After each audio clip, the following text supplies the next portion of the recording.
ایک وقت تھا جب جنات آسمان کی بلندیوں تک جا کر فرشتوں کی باتیں سن لیا کرتے تھے اور پھر وہ یہ خبریں جادوگروں اور نجومیوں تک پہنچاتے تھے۔ ہزاروں سال سے ان کا یہی معمول تھا، لیکن پھر اچانک سب کچھ بدل گیا۔ اس رات جب جنات کا ایک گروہ ہمیشہ کی طرح آسمان کی طرف بڑھا تو آگے منظر بالکل مختلف تھا۔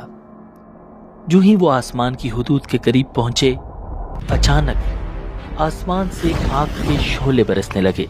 ہزاروں کی تعداد میں نہایت خوفناک شہاب ثاقب ان کا پیچھا کر رہے تھے۔ یہ کیا ہو رہا ہے؟ ہمیں پہلے کبھی اس طرح نہیں روکا گیا، واپس لوٹو، یہ راستہ بند کر دیا گیا ہے۔ وہ جان بچا کر فوراً زمین کی طرف پلٹ گئے۔ جب یہ جن اپنی قوم کے پاس پہنچے تو پورا قبیلہ جمع ہو گیا۔ سب کے چہروں پر ایک ہی سوال تھا، کیا ہوا؟ تم آسمان سے خالی ہاتھ کیوں لوٹے؟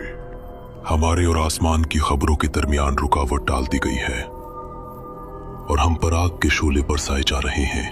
قوم میں سناٹا چھا گیا۔ پھر ایک بزرگ جن بولا، یہ معمولی بات نہیں، ضرور زمین یا آسمان میں کوئی بہت بڑا واقعہ پیش آیا ہے۔ جنات کے سرداروں نے آپس میں مشورہ کیا اور آخر کار یہ فیصلہ ہوا، مشرق سے مغرب تک پھیل جاؤ، زمین کے ہر کونے میں جاؤ اور معلوم کرو کہ آخر وہ کون سا واقعہ ہے جس نے آسمان کے دروازے بند کر دیے۔ یہ حکم ملتے ہی جنات کے گروہ زمین کے کونے کونے میں پھیل گئے۔